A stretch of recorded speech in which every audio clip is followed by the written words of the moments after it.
नमस्कार, hello doctor में आप सभी का स्वागत है। हेलो डॉक्टर में हर बार की तरह इस बार भी हम एक ऐसा इशू लेकर आए हैं, एक ऐसी बात लेकर आए हैं जो ना सिर्फ रोचक है बल्कि बहुत लाभदायक ही है, खास तौर से उन तमाम महिलाओं के लिए जो इस वक्त हेलो डॉक्टर देख रही हैं। आज हेलो डॉक्टर में हम बात करेंगे स्किन केयर की और स्किन से जुड़ी हुई कंडीशंस के बारे में, और इस पर चर्चा करने के लिए आज हमारे स्टूडियो में हमारे साथ मौजूद हैं डॉक्टर शिवी निझावन। आप एक डर्मेटोलॉजिस्ट हैं, आप स्किन केयर स्पेशलिस्ट हैं।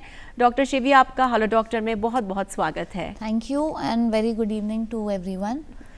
तो डॉक्टर शिवी, सबसे पहले तो आपके लिए कॉम्प्लीमेंट, आप खुद भी बेहद खूबसूरत हैं, आपकी स्किन बेहद खूबसूरत है और बिना मेकअप के भी हम देख सकते हैं कि आप बहुत डर्मेटोलॉजिस्ट होने के साथ साथ शायद एक एग्जाम्पलरी भी है कि किस तरह से स्किन अच्छी होनी चाहिए।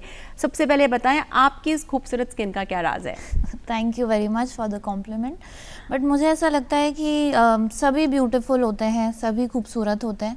ये बहुत मैटर करता है कि आप अंदर से क्या फील करते हैं। तो अंदर से अगर खुश रहेंगे तो ब्यूटीफुल वैसे भी लगता है, लेकिन हमारा बेसिक एम ये होना चाहिए कि हमारी स्किन हेल्दी हो rather than beautiful.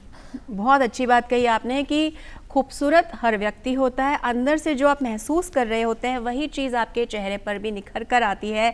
Irrespective of your age and gender आपकी स्किन अच्छी हो सकती है बशर्ते आप अच्छे से अंदर से महसूस कर रहे हो। डॉक्टर शिवी, जैसा कि हम देख रहे हैं अब सर्दियाँ शुरू हो चुकी है और बहुत कॉमन चीज़ें जो हर इंसान फेस करता है, भले ही छोटे बच्चे हों या कोई भी एज ग्रुप हो, वो है स्किन का फटना। होंठ फटने लगते हैं, पैर फटने लगते हैं, स्किन पे जो है थोड़ी सी रेडनेस आने लगती है, ड्राइनेस आने लगती है। क्या कुछ कर सकते हैं? देखिए, मैं अपनी बात स्टार्ट करूँगी बिल्कुल बेसिक से कि जैसे जैसे मौसम बदलता है वैसे वैसे स्किन में भी चेंजेस आते हैं, क्योंकि स्किन जो है हमारा बॉडी का सबसे बड़ा ऑर्गन है, सबसे बाहरी ऑर्गन है। बाकी ऑर्गन्स तो फिर भी प्रोटेक्टेड रहते हैं, लेकिन स्किन को कोई प्रोटेक्ट नहीं करता। स्किन प्रोटेक्टिव ऑर्गन है, तो इसीलिए स्किन की केयर करना बहुत इम्पॉर्टेंट है, स्पेशली जो सीज़न बदलता है, जैसे समर, फिर ऑटम और फिर जैसे विंटर्स आ गई। अब विंटर्स में जो मौसम है ड्राई हो चुका है, ह्यूमिडिटी नहीं है, बिल्कुल भी सूखा मौसम है, तो इसीलिए स्किन भी उसी तरह से रिएक्ट करती है। स्किन ड्राई हो जाती है, डल हो जाती है, और उसी वजह से ड्राइनेस और डलनेस की वजह से, एक्चुअली ड्राइनेस की वजह से बहुत खुजली भी होने लगती है। तो स्किन केयर बहुत ज़रूरी हो जाती है जी जी बिल्कुल जी। और ख़ास तौर से हम राजस्थान की बात करें तो यहाँ पे एक्सट्रीम टेम्परेचर्स ही देखने को मिलता है। गर्मियों में बहुत गर्मी होती है, बहुत स्वेटिंग होती है, और सर्दियों में एक्सट्रीम ठंडक रहती है। ऐसे में स्किन जो है बहुत हार्श कंडीशंस को फेस करती है। धूप बहुत तेज़ है, फिर बारिश आ गई, अब सर्दियाँ हैं। ऐसे में बेसिक क्या किया जा सकता है कि स्किन का जो नॉर्मल एक टेक्सचर उसको मेंटेन कर सके? वही बात है कि जो विंटर सीजन है उसमें आपको केयर बहुत करनी है। केयर एज इन ड्राइनेस को हमें नहीं होने देना है, यानी कि तेल लगाएं या कोई मॉइस्चराइजर का इस्तेमाल करें। बिल्कुल, ड्राइनेस के लिए हमें ये करना है कि हमें मॉइस्चराइजर्स बहुत अच्छे से यूज़ करने हैं, दिन में 3 बार। अगर समर्स में हम 1 बार या 2 बार करते हैं तो विंटर्स में कंपैरिजन में हमें थोड़ा ज़्यादा 3 से 4 बार आइडियली मेरी माने तो जी 3 से 4 बार मॉइस्चराइजर्स। आप ऑफ कोर्स ऑयल भी लगा सकते हैं, ऑयल भी एक बहुत अच्छा मॉइस्चराइजर है जी। और उसके साथ साथ क्या होता है कि विंटर्स में हम धूप बहुत लेना पसंद करते हैं, धूप सेकते हैं, लेकिन वो भी अवॉइड करना चाहिए बहुत लंबा टाइम, क्योंकि उसकी वजह से हमारे पिगमेंटेशन बहुत बढ़ जाती है जी। तो विंटर्स के अलग चैलेंजेस हैं स्किन के, कि वही है कि हम पानी भी कम पीते हैं जी। तो हमारी बॉडी और डिहाइड्रेशन में जा सकती है जी, बिल्कुल। तो इसीलिए ये चीज़ों का ध्यान रखना है कि मॉइस्चराइज बहुत करें स्किन को, और वाटर इनटेक भी अपना अच्छा रखें। एटलीस्ट 3 लीटर्स ऑफ वाटर तो पिए। बिल्कुल, तो ये बहुत अच्छी बात उन्होंने कही कि सर्दियाँ आती हैं, धूप सेकना बहुत ज़रूरी होता है, लेकिन उससे ज़्यादा ज़रूरी ये होता है कि हम हाइड्रेशन जो है, जो बॉडी में जो मॉइस्चर है उसको मेंटेन करें। इसलिए जब हम धूप भी सेकें तो वो कुछ समय तक सेकें। सुबह की जो धूप होती है वो अच्छी मानी जाती है। साथ ही साथ खूब सारा पानी पिएं और अपने आप को मॉइस्चराइज रखें, यानी कि किसी ना किसी प्रकार का तेल या क्रीम जो भी आपके पास उपलब्ध हो उसे ज़रूर से लगाएं, जिससे कि आपकी स्किन जो है वो ठीक रह सके। डॉक्टर साहब, आपने अभी शुरुआत में एक बात कही थी, वो ये थी कि हमें खुश रहना बहुत ज़रूरी होता है। तो जब हम अंदर से खुश होते हैं तो हमारी स्किन जो है अलग तरीके से ग्लो करती है, हम बेहतर फील कर सकते हैं। स्ट्रेस का और स्किन कंडीशंस का क्या कनेक्शन है? बहुत ही इम्पॉर्टेंट कनेक्शन है एक्चुअली। आजकल की जो लाइफस्टाइल है it's a very stressful lifestyle. हम लोग इतने कंपटीशन में लगे रहते हैं, इवन बहुत जल्दी स्टार्ट हो जाता है अर्ली। आजकल बच्चों में ही स्ट्रेस देखने को मिलता है, स्कूल का स्ट्रेस, पढ़ाई का स्ट्रेस, इवन स्पोर्ट्स में भी कंपटीशन होने लग गया है। तो आजकल लाइफस्टाइल ही स्ट्रेसफुल है। स्ट्रेस का बहुत बड़ा इम्पैक्ट है, ये सब कहने की बात नहीं है, बहुत पेशेंट्स आते हैं। मैं इनफैक्ट कुछ कंडीशंस में तो फर्स्ट स्टेटमेंट ये बोलती हूँ कि ये स्ट्रेस से है। जैसे कि कुछ कंडीशंस होती हैं एक्ने, अगर आपके साथ भी, हम मेरे साथ भी, बहुत कॉमन चीज़ है कि कोई स्ट्रेसफुल इवेंट है या एग्ज़ाम्स आ रहे हैं या कोई इवेंट है जिसका हमें स्ट्रेस हो रहा है, उस वजह से एक्ने कई बार आ जाते हैं, उसको स्ट्रेस एक्ने बोलते हैं। कई बार स्ट्रेस रिलेटेड हेयर फॉल भी बहुत कॉमन होता है कि एग्ज़ाम्स हुए, एग्ज़ाम्स के बाद काफ़ी हेयर फॉल हुआ। इनफैक्ट आजकल बहुत समय से पहले वाइट हेयर भी आने लग गए हैं, वो भी उसका प्राइमरी रीज़न इज स्ट्रेस। पहले जो एक्चुअली पहले की लाइफस्टाइल और अब की लाइफस्टाइल में काफ़ी डिफरेंस है। पहले इतनी स्ट्रेसफुल लाइफस्टाइल नहीं होती थी, लोग बहुत मज़े से रहते थे, लेकिन अब बहुत स्ट्रेसफुल लाइफस्टाइल। जी बिल्कुल, कंपटीशन इतना बढ़ गया है, ये बहुत जाहिर सी बात है कि हम सब एक प्रकार के दबाव में रहते हैं, हमें बहुत ज़्यादा कम्पीट करना है। लेकिन डॉक्टर शिवी ये कहना चाहती हैं कि इन सब चीज़ों के बावजूद अगर अब हम अपनी लाइफस्टाइल को थोड़ा मेंटेन करें, स्ट्रेस से दूर रहें, तो हमारी जो त्वचा है वो भी ठीक रहेगी। डॉक्टर शिवी, एज ग्रुप का स्किन से भी कनेक्शन होता है। जो अभी हमने बात करी वो यूजुअली स्टूडेंट्स हैं, जो टीनेजर्स हैं, जो पढ़ाई कर रहे हैं, लेकिन जैसे जैसे उम्र बढ़ती जाती है स्किन का जो टेक्सचर और कंडीशन है वो चेंज होते चली जाती है, इर्रिस्पेक्टिव ऑफ जेंडर। एजिंग का स्किन से क्या कनेक्शन है, किस तरह से हम स्किन का ख्याल रख सकते हैं बढ़ती उम्र के साथ में? जी ऑफ कोर्स, आप देखेंगे जब बच्चे पैदा होते हैं उनकी स्किन कितनी मुलायम होती है, कितनी सॉफ्ट होती है, सबसे स्मूथ स्किन होती है। लेकिन धीरे धीरे क्योंकि हमारा एनवायरनमेंट से एक्सपोजर बढ़ता है, हम धूप में जाते हैं, हम खेलते हैं, फिर और बड़े होते हैं, बिल्कुल, और बड़े होते हैं तो हम काम पे जाते हैं, आउटडोर एक्टिविटीज़ भी बढ़ जाती हैं, फिर पोल्यूशन, डस्ट, ये सब का एक्सपोजर एज कम्पेयर टू एक छोटा बच्चा हमारा ज़्यादा ही होता है। तो ये सब चीज़ों का इम्पैक्ट जो है स्किन पे सबसे पहले होता है। जैसा कि मैंने कहा, स्किन सबसे आउटर मोस्ट ऑर्गन है, तो जो भी इन्वायरमेंट के चेंजेस हैं, environment, seasonal change, pollution, sun exposure, इन सब का इम्पैक्ट धीरे धीरे एज वी एज बढ़ता जाता है। और as we age of course हमारे स्किन में कुछ प्रोटीन्स होते हैं, उसको कोलाजन बोलते हैं, वो भी धीरे धीरे कम होने लग जाता है, और इस वजह से रिंकल्स, स्किन लूज होना, ये सब भी। देखिए मैम, एजिंग तो जो है एक इनएविटेबल प्रोसेस, उसे रोक नहीं सकते, लेकिन हर उम्र में स्किन का ख्याल रखा जा सकता है। डॉक्टर शिवी ये बताएं, कौन सी ऐसी कॉमन स्किन कंडीशंस हैं जो एज के साथ में या वेदर के साथ में हमें बहुत ज़्यादा आसपास देखने में मिलती हैं? देखिए, वेदर चेंज तो मैंने आपको बताया, स्किन का वेदर चेंज से डायरेक्ट इम्पैक्ट है। तो जैसे अब विंटर्स आ गई हैं तो कुछ कंडीशंस हैं, जो एक तो ड्राइनेस बढ़ती है, नंबर 1। सेकंड, कुछ ऐसी कंडीशंस हैं, स्पेशली सोराइसिस एक ऐसी कंडीशन है जो बहुत तेज़ी से बढ़ती है सिर्फ विंटर सीजन में, और उसके बाद थोड़ी ठीक हो जाती है। हालांकि सोराइसिस एक क्रॉनिक कंडीशन है, हर मौसम में रहती है, लेकिन विंटर्स में डेफिनेटली फ्लेयर अप हो जाता है। उसके बाद और एक और भी कंडीशन, और एक्जिमा जो है वो भी बहुत बढ़ते हैं, तरह तरह के एक्जिमा विंटर में फ्लेयर अप हम देखते हैं कि जैसे रैशेस हो गए, बहुत कॉमन हो जाते हैं क्योंकि हम वुलन्स पहनते हैं, बिल्कुल, और कभी कभार स्वेट से भी रैशेस हो जाते हैं। अगर हम रैशेस की बात करें तो क्या कुछ हम उपचार कर सकते हैं घर पे, या एक तरीके का एक प्रिवेंटिव मेजर क्या लिया जा सकता है टू अवॉइड रैशेस? बच्चों में भी हो जाता है, नापी रैश हो जाता है, कपड़ों से हो जाता है, किसी को भी हो सकता है। देखिए, ये जो क्वेश्चन है ये रैशेस पे है, तो रैशेस तो देखिए तरह तरह के होते हैं, there are so many causes जिसकी वजह से रैश होता है। तो कभी भी रैश हो, हम एक सिंगल ट्रीटमेंट में नहीं जा सकते। रैश तो जैसे वही, जैसे कि आपने कहा, स्वेट से भी होता है, उसके बाद नैपी रैश होता है, किसी कॉस्मेटिक एप्लीकेशन से भी रैश हो सकता है।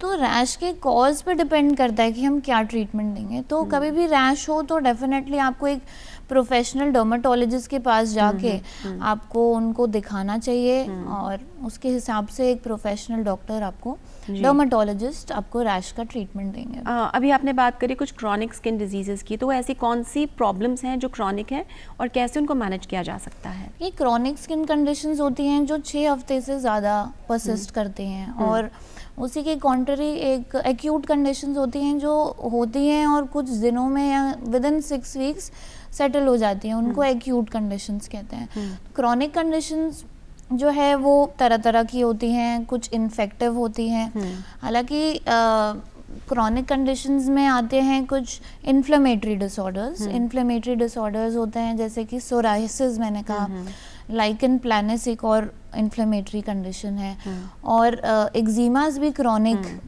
एक्जिमा ही होते हैं, और विटिलिगो जो वाइट पैचेस की प्रॉब्लम है वो भी एक तरह की क्रॉनिक तो इनका जो ट्रीटमेंट है वो ताउम्र चलता है जी। और जैसा कि अपन ने अभी स्ट्रेस की बात करी, ये जो स्पेशली क्रॉनिक कंडीशंस हैं, इन्फ्लेमेटरी कंडीशंस है, जिनका जो कारण ही इन्फ्लेमेशन है बॉडी का, वो स्ट्रेस से बढ़ता है, इसीलिए क्रॉनिक कंडीशंस डायरेक्टली इम्पैक्ट होती हैं स्ट्रेस से। अभी आपने बात करी 2 कंडीशंस की जो बहुत कॉमन देखने में मिलती हैं, तो सोराइसिस और वर्टिलिगो जो वाइट पैचेस हैं। दर्शकों की समझ के लिए कि एक आम जनता उस चीज़ को कैसे समझ सकती है स्किन पे जब वो आ रहा है, उसके बारे में कुछ जानकारी दीजिए। ठीक है, तो सोराइसिस एक ऐसी कंडीशन है जिसमें हमें काफ़ी रेड कलर के पैचेस दिखते हैं और उस पर स्केलिंग होती है। स्केलिंग यानी ज़्यादा चमड़ी बनती है हमारी स्किन पे। स्किन में कहीं भी हो सकता है सोराइसिस, प्लस हमारा ज़्यादातर स्कैल्प में स्केलिंग होती है। डैंड्रफ तो एक बहुत माइल्ड कंडीशन होती है, लेकिन सोराइसिस में मोटी मोटी पपड़ियाँ हो जाती है, वाइट कलर की, सिल्वर कलर की मोटी पपड़ियाँ होती हैं। बॉडी में भी कहीं पे भी हो सकता है, तो सोराइसिस लगभग ऐसा दिखता है। और विटिलिगो वाइट पैच की प्रॉब्लम है। स्टार्ट वो एक फ्लैट वाइट पैच से होता है, उसके बाद धीरे धीरे, क्योंकि ये इन्फ्लेमेटरी कंडीशंस हैं, तो ये धीरे धीरे इनको अगर टाइम पे ट्रीटमेंट ना लें, इनको टाइम पे रोका नहीं जाए, तो ये बढ़ सकती हैं। अब अगर शुरू में ही लोकल जब डिजीज़ है कि एक पर्टिकुलर जगह पे ही है, अगर तब ट्रीटमेंट लिया जाए तो उसका काफ़ी कंट्रोल हो सकता है। लेकिन अगर हम उसको निगलेक्ट करें, क्रॉनिक कंडीशन जैसे सोराइसिस, लाइकन प्लैनस, विटिलिगो, इनको अगर टाइम से नहीं ट्रीट किया जाए तो ये बढ़ सकते हैं और बॉडी में कहीं भी हो सकते हैं। जी, नॉर्मली स्किन की कोई भी एलिमेंट होता है, जब तक वो एक्सट्रीम नहीं हो जाती हम डर्मेटोलॉजिस्ट के पास नहीं जाते। हमारा ऐसा कल्चर है घर में नारियल तेल लगा लो और घर के उपचार कर लो, बेसन लगा लो, इस तरह की चीज़ें। आपको क्या लगता है डॉक्टर शिवी, डर्मेटोलॉजिस्ट के पास क्या रेगुलर चेकअप के लिए या एक्ने के लिए या कुछ बेसिक हमें कुछ फील होता है तब भी हमें जाना चाहिए? देखिए, हमें नहीं पता कि क्या कितना बेसिक है, फर्स्ट ऑफ ऑल। बिल्कुल।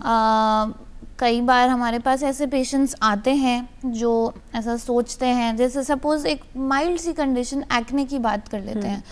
एक्ने टीनेजर्स में स्टार्ट होता है हार्मोन्स की वजह से, क्योंकि हार्मोन्स का शिफ्ट होता है, तो एक्ने टीनेज से स्टार्ट होता है। तब यूजुअल टेंडेंसी होती है कि ये तो कॉमन कंडीशन है, इसका ज़्यादा कुछ नहीं, अपने आप ठीक हो जाएंगे।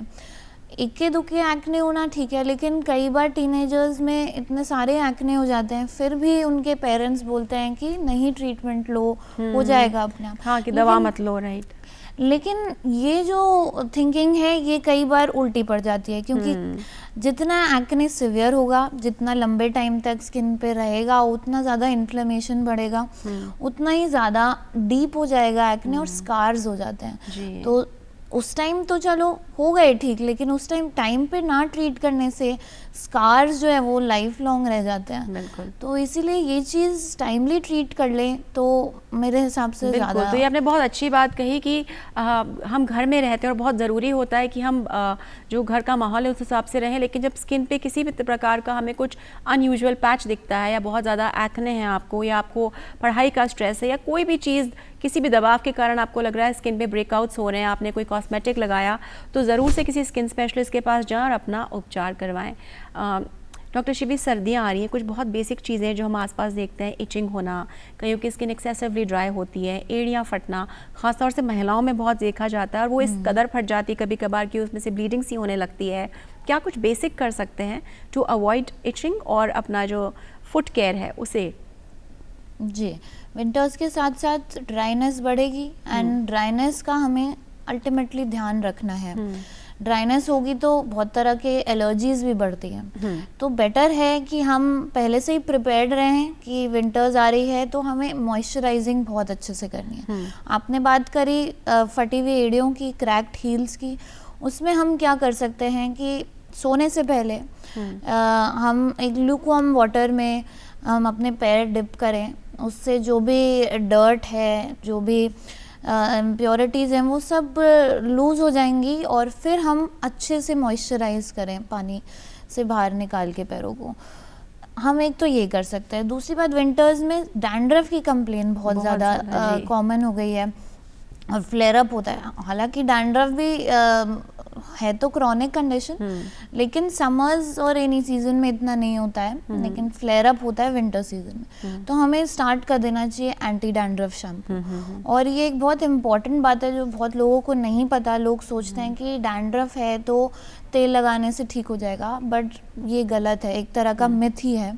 हमें जब डैंड्रफ हो तो लिमिटेड अमाउंट ऑफ टाइम के लिए तेल लगाना चाहिए, पूरा दिन, पूरी रात नहीं लगाना चाहिए। ये बहुत इंपॉर्टेंट बात है कि अगर आपको डैंड्रफ की शिकायत हो, सबसे पहले तो आप जाके अपने डॉक्टर से कंसल्ट करें, डर्मेटोलॉजिस्ट से मिलें। और यदि आप घरेलू नुस्खे अपनाते भी हैं तो वो जो ऑयल आप लगाते हैं वो कुछ देर के लिए लगाएं, उसके बाद में एंटी डैंड्रफ शैम्पू इस्तेमाल करें। और वो शैम्पू भी आप किसी स्पेशलिस्ट से ही लिखवाएं। सोशल मीडिया रिसर्च के बाद में जो हम खुद एक्सपेरिमेंट्स करते रहते हैं, कभी कभार वो भी शायद महंगे पड़ जाते हैं, उल्टे पड़ जाते हैं। अगर हम नॉर्मल स्किन टाइप की बात करते हैं तो तीन टाइप की स्किन्स की बात होती है और इतना हमें जानकारी कहीं से भी मिल जाती है, dry, normal, oily, T zone. किस स्किन टाइप को किस तरह की केयर की ज़रूरत होती है? देखिए, वैसे देखा जाए तो आजकल का जो एरा है वो मुझे तो लगता है बहुत ख़तरनाक हो गया है, because social media is full of information that too not from the very right people। बिल्कुल। कई बार लोग सोचते हैं कि स्किन केयर ही तो है, तो लेकिन होता ये है कि आप you have to be an expert कि आप पूरे इतना एक सोशल मीडिया प्लेटफॉर्म पे अगर आप एजुकेट करना चाह रहे हैं तो आप मतलब आजकल बहुत कोई भी कुछ भी एडवाइस दे सकते हैं और सोशल मीडिया पे डाल सकते हैं। तो जो आम लोग हैं वो डेफिनेटली इस इन्फ्लुएंस हो जाते हैं। और हम एज एक्सपर्ट्स, हम लोग के पास ऐसे पेशेंट्स आते हैं जो ये ट्राई कर चुके होते हैं और फिर वो निराश होके आते हैं। बिल्कुल। और आज हम ये इतने सारे नाम सुनते हैं कि रेटानॉल लगा लो और विटामिन सी सीरम लगा लो और यहाँ पे एक्ने पे ये लगा लो। कितना सही है ये करना? क्योंकि वो बताते हैं कि कुछ तो इस तरह के क्लेम्स होते हैं कि ये हर स्किन टाइप पे चल जाते हैं। ABC ब्रांड का सीरम लीजिए और लगा लीजिए, ABC टाइप की क्रीम लीजिए और P साइज़ लगा लीजिए। इसके बारे में बताएं मैम। कि हम एज डर्मेटोलॉजिस्ट बहुत बिलीव करते हैं कि पहले तो आपका जनरल स्किन केयर रूटीन होना चाहिए। बेसिक जो होता है वो सब पे अप्लाई करता है। और इस बेसिक को कैसे समझ सकते हैं हम? बेसिक जो सब पे अप्लाई करता है उसमें हमें कोई कस्टमाइज करने की ज़रूरत नहीं है। डेफिनेटली आपने जैसे कि पूछा कि किस टाइप की स्किन को कैसे प्रोडक्ट्स चाहिए, वो भी मैं अभी उस बारे में भी चर्चा करेंगे। लेकिन जैसे कि मैं कह रही थी कि जो बेसिक स्किन केयर रूटीन है वो बेसिक कैसे डिफाइन करेंगे? आपको एक मॉइस्चराइज़र हमेशा लगाना चाहिए क्योंकि स्किन ड्राई होती है। इवन इफ आपकी स्किन ऑयली है, आपको मॉइस्चराइज़र की ज़रूरत होती है। अमाउंट वेरी कर सकता है, विंटर्स में थोड़ा ज़्यादा लगाना होता है और समर्स में थोड़ा कम लगाना होता है। थोड़ा फ्रीक्वेंसी भी विंटर्स में ज़्यादा करनी होती है। तो बेसिक स्किन केयर रूटीन में आपका सबसे पहला आता है मॉइस्चराइज़र और सेकेंड आता है सनस्क्रीन। हमारी जो UV रेडिएशंस हैं उनका बेनिफिट भी है और साइड इफ़ेक्ट भी है। अगर हम एक लेवल तक UV रेडिएशन, जैसे कि 8 to 10 AM के बीच की जो सनलाइट होती है वो बहुत बेनिफिशियल होती है, वो यूज़फुल होती है। हमारी स्किन में विटामिन D का सिंथेसिस ही सनलाइट के एक्सपोजर से होता है। तो 8 AM to 10 AM की जो सनलाइट होती है वो सबसे बेनिफिशियल होती है। उसके बाद UV रेडिएशंस होती है, UVA, UVB, ये बहुत स्ट्रॉन्ग होती हैं और धीरे धीरे जैसे टाइम बढ़ता है आफ्टरनून में सबसे ज़्यादा होती है, 2 o'clock तक सबसे ज़्यादा होती है, फिर धीरे धीरे 4 o'clock तक कम होती है। जी। तो यूवी रेडिएशन से हमें डेफिनेटली प्रोटेक्शन चाहिए। यूवी रेडिएशन के बहुत हार्मफुल इफेक्ट्स भी होते हैं और उसके लिए तभी ग्लव्स पहनना ज़रूरी होता है या सनस्क्रीन ज़रूरी होता है? बिल्कुल, सनस्क्रीन आपको प्रोटेक्शन देगा यूवी रेडिएशंस के हार्मफुल कोई भी इफेक्ट्स सनस्क्रीन लगा सकते हैं, ये भी हमें स्पेशलिस्ट यूवी से लिखवाना रेडिएशंस चाहिए। के इफेक्ट्स जो होते हैं वो होते हैं एजिंग स्पॉट्स होते हैं, सन बर्न होता है, टैनिंग Pigmentation होता हो है, जाता है, जी। पिगमेंटेशन होता है, तो इसीलिए सनस्क्रीन हमें लगाना चाहिए। लेकिन उसमें SPF होता है, तो SPF अगर हम देखें तो कितने SPF का एक बेसिक है जो सब स्किन टाइप के लिए शायद ठीक रहता हो? SPF 30 मिनिमम होना चाहिए फॉर एडल्ट्स, ओके। और SPF 50 तो बेस्ट ही होता है। जी। SPF 30 और 50 तो होना ही चाहिए। बिल्कुल, लेकिन फिर भी आपको चिकित्सीय परामर्श के बाद ही इस तरह के प्रोडक्ट्स अपने स्किन पर अप्लाई करने चाहिए। डॉक्टर साहब, अभी है जब हमारी बात शुरू हुई थी तो उसमें आपने डाइट का जिक्र किया था कि जैसे उम्र बढ़ती है तो प्रोटीन डिप्लीट होता है, कोलेजन डिप्लीट होता है, उससे रिंकल्स, फाइन लाइंस, पिगमेंटेशन, ये बहुत सारी नॉर्मल कंडीशंस हैं जो हर इंसान फेस करता है। रोक तो नहीं सकते उम्र को, लेकिन प्रिवेंट कैसे कर सकते हैं इन एजिंग के साइड इफ़ेक्ट्स को, या स्किन को हेल्दी कैसे रख सकते हैं विद डाइट? बिल्कुल, आपने बहुत अच्छे से कहा, एजिंग को रोक नहीं सकते, लेकिन हम कैसे एज हो रहे हैं हम उस पे कंट्रोल कर सकते हैं, हम ग्रेसफुली एज कर सकते हैं। सबसे इम्पोर्टेंट तो हमें अंदर से खुश रहना चाहिए, हमें एक्सरसाइज करनी चाहिए। ये मैं जनरल चीज़ें भी बता रही हूँ, बिल्कुल लाइफस्टाइल का हिस्सा होने चाहिए। हाँ, अलॉन्ग विद स्किन केयर हमें अंदर से खुश रहना चाहिए, एक्सरसाइज करनी चाहिए, बॉडी की मूवमेंट बहुत ज़रूरी है। जी। हालांकि एक्सरसाइज का डायरेक्ट इम्पैक्ट स्किन पे भी होता है, क्योंकि स्किन जब हम एक्सरसाइज करते हैं हमारी स्किन को ब्लड फ्लो बहुत मिलता है, एंड जितना ब्लड फ्लो मिलेगा उतने ज़्यादा न्यूट्रिएंट्स स्किन को पहुंचेंगे, और जितने न्यूट्रिएंट्स पहुंचेंगे उतनी ज़्यादा रेडिएंट और ग्लो करेगी स्किन। बिल्कुल, सिंपल सा लॉजिक है। बिल्कुल। दूसरी बात, डाइट हमें अच्छी रखनी चाहिए। As we age, of course हमारा जो डाइट है, हम जो हमारे गट में डालते हैं वही हमारे स्किन पे आता है। तो अगर हम जंक फूड खाते हैं, स्मोकिंग ड्रिंकिंग आजकल हम देखते हैं बहुत कॉमन है। बिल्कुल, इन सब का, जैसे स्मोकिंग और ड्रिंकिंग की बात करें तो ये बहुत बड़े डिहाइड्रेटिंग एजेंट्स हैं। डिहाइड्रेशन से आपकी स्किन पे डायरेक्ट इम्फेक्ट पड़ता है। स्मोकिंग में होता है, निकोटीन होता है। अल्कोहल भी जब लेते हैं तो हमें बार बार हमें जाना होता है वॉशरूम, उसके बाद डिहाइड्रेशन इतना ज़्यादा होता है, और डिहाइड्रेशन होगी तो हमें बहुत ज़्यादा स्किन हमारी डल लगेगी। आप देखो, अब जैसे हम एक ग्रेप लें, उसका हमने अगर उसमें फुल है वो प्लम्प दिखेगा, शाइनी दिखेगा, उसमें से पानी और पल्प निकाल दो तो वो एक तरह से बिल्कुल सिकुड़ा सा किशमिश जैसी होती है। तो सेम आप कंपेयर कर लीजिए लुक में कि पानी का कितना इफेक्ट है। बिल्कुल, तो ये बहुत अच्छी बात कही कि आजकल खुश रहने के लिए बहुत ज़रूरी होता है कि हम बाहर जाएं, दोस्तों से मिलें और बहुत मस्ती मजाक भी करें, लेकिन साथ में इस बात का ख्याल रखना बहुत ज़रूरी है कि यदि हम स्मोकिंग या ड्रिंकिंग जैसे शौक अपनाते हैं तो उसका आज नहीं तो कल सीधा इम्पैक्ट जो है वो स्किन पर दिखेगा। वहीं जैसे डॉक्टर शिवी ने बताया, जब हम एक्सरसाइज करते हैं तो जो ब्लड सर्कुलेशन होता है उसका सीधा इम्पैक्ट हमारी स्किन पे जाता है और उससे हमारी स्किन ग्लो करती है और हम ज़्यादा फ्रेश भी फील करते हैं। क्या कुछ सप्लीमेंट्स हम ले सकते हैं खाने के साथ साथ में जो बहुत बेसिक डॉक्टरी कंसल्टेशन के बाद, जिससे कि हमारी स्किन अच्छी रह सकते, हेल्दी दिखे? डेफिनेटली हम सप्लीमेंट्स में बहुत बिलीव करते हैं, लेकिन ऑफ कोर्स जैसा कि आपने बोला कि प्रोफेशनल के कंसल्टेशन के बाद ही, क्योंकि हम कंसल्टेशन देते हैं उसके बाद बहुत सारी क्वेश्चंस हम पेशेंट से इन पर्सन पूछते हैं, कस्टमाइज टू हिज और हर लाइफस्टाइल। उस हिसाब से हम कुछ बेसिक टेस्ट करा सकते हैं, और टेस्ट के अकॉर्डिंग अगर कुछ न्यूट्रिएंट्स की डेफिशिएंसी है तो हम सप्लीमेंट्स दे सकते हैं। जैसे बायोटिन सप्लीमेंट है, बायोटिन सप्लीमेंट बहुत ही अच्छा सप्लीमेंट है और आपके हेयर को स्ट्रॉन्ग करता है और आपके नेल्स को भी स्ट्रॉन्ग करता है। जिनके नाखून बहुत जल्दी टूट जाते हैं, ब्रिटल नेल्स होते हैं, उनके लिए बायोटिन बहुत अच्छा है। हेयर फॉल में बायोटिन बहुत इम्पोर्टेंट रोल प्ले करता है। डॉक्टर शिवी, जैसे हम बात करते हैं एजिंग की, हम बात कर रहे थे और स्किन की, तो एक बहुत कॉमन स्किन कंडीशन है मस्से आना और तिल होना। हम देखते हैं गर्दन के आसपास बहुत मस्से दिखते हैं कईयों के, फेस पे तिल आने लगते हैं। तो ये क्या कुछ सीरियस अंडरलाइन कंडीशन है, एजिंग के साइड इफेक्ट हैं, कैसे इसको मैनेज और ट्रीट किया जाए? इसको स्किन टैग्स बोलते हैं, जो आप देखा जाए तो ज़्यादातर थोड़े हेल्दी लोगों में ज़्यादा मिलते हैं। जो हमारी बॉडी के फोल्ड्स हैं, जैसे कि नेक में, अंडर आर्म्स में, इन एरियाज में ज़्यादा देखने को मिलते हैं। अच्छा, तो ये इनका ओबेसिटी से कुछ कनेक्शन है? स्किन टैग्स और वॉट्स की बात करें, जो तिल की हम बात कर रहे हैं। नहीं, वॉट्स अलग चीज़ होती है। वॉट्स एक तरह का इन्फेक्शन है, जो वायरस से होता है, वो मस से होता है। और स्किन टैग्स जो होते हैं वो ओबेसिटी से ज़्यादातर एसोसिएटेड होता है। वॉट्स जो है वो आपको किसी ना किसी से हुआ है, इन्फेक्शन है। जो स्किन टैग्स है वो इन्फेक्शन नहीं है, वो आपके अंडरलाइंग हार्मोन्स पे डिपेंड करता है। जो थोड़े हेल्दी लोग होते हैं, ओबीज लोग होते हैं, उनमें कुछ ना कुछ हार्मोनल इम्बैलेंस होता है। ज़्यादातर इंसुलिन जो है, इंसुलिन रेजिस्टेंस एक बहुत कॉमन चीज़ देखी गई है आजकल, जो ओबेसिटी से भी रिलेटेड होता है। स्किन में भी कुछ कंडीशंस होती हैं, जैसे जिनके ऐसे स्किन टैग्स होते हैं उन्हीं की गर्दन भी काली होती है। हाँ, बिल्कुल। और यही मेरा सवाल था कि एक काली लाइन सी दिखती है, तो ऐसे लगता है जैसे शायद सफाई नहीं है, लेकिन वो कारण कुछ और होता है उसका। वो उसको डर्टी नेक का हम नहीं बोलेंगे, वो तो क्या है कि अंडरलाइंग हार्मोनल प्रॉब्लम है।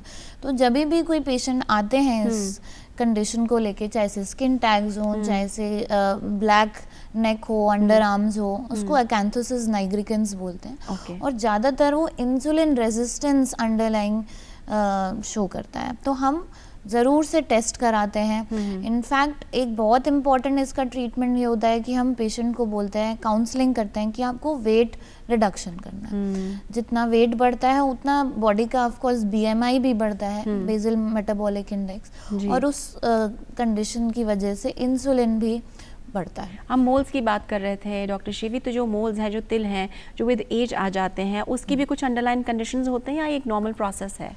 जी, मोल्स वैसे तो काफ़ी हद तक जेनेटिक होता है ना। और मोल्स के साथ साथ में जो जेनेटिक पार्ट है उसको तो वो हमारे हाथ में नहीं होता है, लेकिन मोल्स के साथ साथ में कुछ फ्रेकल्स होते हैं, लेंटिजन्स होते हैं, ये हम फिर भी कंट्रोल कर सकते हैं, क्योंकि ये डायरेक्टली सन एक्सपोजर से होता है। तो सन प्रोटेक्शन करेंगे तो लेंटिजन्स और जो फ्रेकल्स हैं वो कंट्रोल रह सकते हैं, बट मोल्स मोस्टली जेनेटिक होता है। जी डॉक्टर साहब, आजकल की जो लाइफस्टाइल है, हम देखते हैं कि हर किसी को अच्छा दिखना बहुत पसंद है, इरिस्पेक्टिव ऑफ जेंडर या प्रोफेशन। एक जनरल व्यक्ति इरिस्पेक्टिव ऑफ एज, अगर बहुत ज़्यादा उसको मेकअप अप्लाई करना पड़ता हो या उसे बहुत धूप में घूमना पड़ता हो, उसका प्रोफेशनल रिक्वायरमेंट वैसा हो, किस तरह से अपना ध्यान रख सकता है अपनी स्किन का? देखिए, ऑफ कोर्स सबकी लाइफस्टाइल यूनिक होती है, सबके प्रोफेशंस अलग हैं, लेकिन बेसिक स्किन केयर रूटीन जो हमने डिस्कस किया वो तो irrespective of gender, profession, age हमें फॉलो करना चाहिए। यानी सनस्क्रीन लगाएं, सनस्क्रीन एंड मॉइस्चराइजर, ये बेसिक है, इससे कम की तो बात ही नहीं कर रहा हूँ जी। और उसके बाद ऑफ कोर्स हम अगर डॉक्टर के पास जाएंगे, डर्मेटोलॉजिस्ट के पास जाएंगे, तो हम जो स्पेसिफिक कंसर्न्स है उनको भी एड्रेस करते हैं। यानी कि अगर हमें लगता है हमारी स्किन डल हो रही है, एक्सेसिवली ड्राई हो रही है, कोई कंडीशन नहीं है, लेकिन अगर हमें लग रहा है कि हमारी स्किन में थकान महसूस हो रही है, क्या हमें तभी डर्मेटोलॉजिस्ट के पास जाना चाहिए? जा सकते हैं, बिल्कुल। जैसे डार्क सर्कल्स बहुत हो रहे हैं। बिल्कुल। एक्चुअली डर्मेटोलॉजिस्ट सिर्फ दवाई के लिए नहीं बैठे हैं, वो एक्चुअली लोग यही सोचते हैं कि डॉक्टर के पास जाएंगे, वो दवाई देंगे, हमें दवाई नहीं लेनी, लेकिन आपको एक बहुत इन पर्सन गाइड भी आपका जरूरी है। हम प्ले करते हैं, हम काउंसलिंग करते हैं। वो काउंसलिंग कोई भी नॉर्मल जना हो सकता है सही से ना दे, लेकिन क्योंकि हमने स्किन 8 साल से पढ़ रहे हैं, बिल्कुल, और वो साइंटिफिक है वो सब चीजें, तो इसकी पढ़ाई करके डिग्री ली है, तो हम definitely we can guide the particular patient. बिल्कुल, तो काउंसलिंग को नजरअंदाज नहीं करना चाहिए। बिल्कुल, बहुत अच्छी बात कही आपने। आप हेलो डॉक्टर पर आई और आपने जो भी जानकारी दी, हमें पूरी उम्मीद है जो भी दर्शक हमसे जुड़े हैं इस वक्त, irrespective of age and gender, उन्हें समझ में आ गया होगा कि अच्छा दिखने से ज़्यादा स्वस्थ दिखना बहुत ज़रूरी होता है, और स्वस्थ रहने के लिए अच्छा खाएं पिएं, खुश रहें, खूब सारा पानी पिएं, जिससे कि आप सुंदर दिखें, आपको अच्छा फील और आपके आसपास सभी को अच्छा लगे। हेलो डॉक्टर में आज के लिए इतना ही, हमें इजाज़त दीजिए, फिर मिलेंगे एक नए टॉपिक के साथ, एक इंटरेस्टिंग टॉपिक के साथ। तब तक के लिए नमस्कार।